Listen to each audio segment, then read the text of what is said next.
Hello dear friends, एक बार पुनः आप सभी का आपके अपने YouTube channel S life knowledge में बहुत बहुत स्वागत है। तो दोस्तों, आज भी हम इस वीडियो में डिस्कस करेंगे प्रीवियस ईयर में पूछे गए प्रश्न। वो फिर आपका कोई भी एग्ज़ाम हो गया, अगर आपके एग्ज़ाम में आपके सिलेबस में ये टॉपिक है तो आपको देखना चाहिए और बेहतर ढंग से देखना चाहिए। तो चलिए स्टार्ट करते हैं। निम्नलिखित में से किस यूरोपीय ने भारत में सबसे पहले अपना व्यापार फैलाया और प्रभावित किया? ये प्रश्न आपका एसएससी सीजीएल, एसएससी सीएचएसएल की परीक्षा में पूछा गया है। तो यहाँ पर ऑप्शन दिए गए हैं आपके सामने: पुर्तगाली, ब्रिटिश, फ्रेंच, डच। निम्नलिखित में से किस यूरोपीय ने भारत में सर्वप्रथम सबसे पहले अपना व्यापार फैलाया और प्रभावित किया यहाँ को? तो यहाँ पर आपका राइट आंसर हो जाएगा ऑप्शन ए, पुर्तगाली ने। अगले प्रश्न की ओर। प्रश्न क्या दिया गया? वर्ष 1498 ईस्वी में वास्को डी गामा भारत में कहीं उतरा था। कहाँ उतरा था वो आपको बताना है। ये प्रश्न फिलहाल आपका यूपीपीसीएस 2012 में और आरआरबी एनटीपीसी 2008 में पूछा गया था। गोवा में उतरा था, कालीकट में, या फिर मंगलोर में, या फिर कोचीन में? तो कहाँ उतरा था आप लोगों को पता है तो आप कमेंट कर सकते हैं। तो फिलहाल इसका आंसर हो जाएगा ऑप्शन बी, कालीकट में।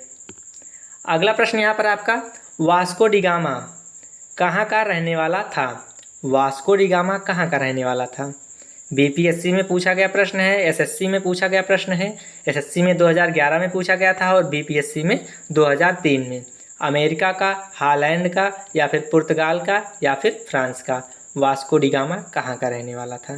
तो यहाँ पर आपका राइट आंसर हो जाएगा option C, Vasco da Gama पुर्तगाल का रहने वाला था।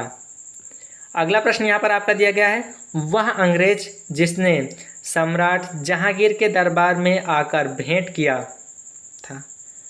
वह अंग्रेज जिसने सम्राट जहांगीर के दरबार में आकर भेंट किया था, क्या भेंट किया था वो तो पता नहीं है। फिलहाल ये प्रश्न आपका एसएससी सीजीएल 2017 में, आरआरबी एनटीपीसी 2009 में पूछा गया था। ऑप्शन ए दिया गया है सर जॉन सोर, सर जोंड राल्टावित्ता, सर टॉमस रो। तो यहाँ पर आपका राइट आंसर हो जाएगा ऑप्शन डी, सर टॉमस रो। अगला प्रश्न, गोवा, दमन और दीव का उपनिवेशीकरण मूलतः किसके द्वारा किया गया था? ये प्रश्न आपका यूपीएससी 2010 में, एसएससी सीएचएसएल की परीक्षा 2011 में पूछा गया। ऑप्शन ए, पुर्तगालियों द्वारा, फ्रांसीसियों द्वारा, अंग्रेजों द्वारा, डचों द्वारा। तो यहाँ पर आपका राइट आंसर हो जाएगा ऑप्शन ए, पुर्तगालियों द्वारा। गोवा, दमन और दीव का उपनिवेशीकरण मूलतः पुर्तगालियों द्वारा किया गया था। अगले प्रश्न की ओर बढ़ते हैं। निम्नलिखित में से किस अंग्रेज ने पुर्तगालियों को सौली या सोवाली के स्थान पर हराया? William Hawkins, Thomas West, Thomas Roe, Josiah Child. तो यहाँ पर आपका राइट आंसर हो जाएगा ऑप्शन बी, थॉमस वेस्ट ने। अगला प्रश्न, निम्नलिखित में से प्रथम कर्नाटक युद्ध का कौन सा तत्कालिक कारण था? निम्नलिखित में से प्रथम कर्नाटक युद्ध का कौन सा तत्कालिक कारण था? ये प्रश्न आपका मोस्ट इम्पॉर्टेंट प्रश्न है। ये प्रश्न आपका SSC CGL, UPSC, RRB NTPC में पूछा गया है।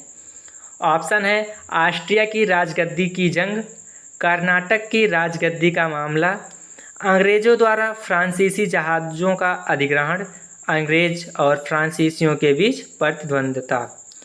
तो फिलहाल इसका राइट आंसर हो जाएगा ऑप्शन सी, अंग्रेजों द्वारा फ्रांसीसी जहाज़ों का अधिग्रहण।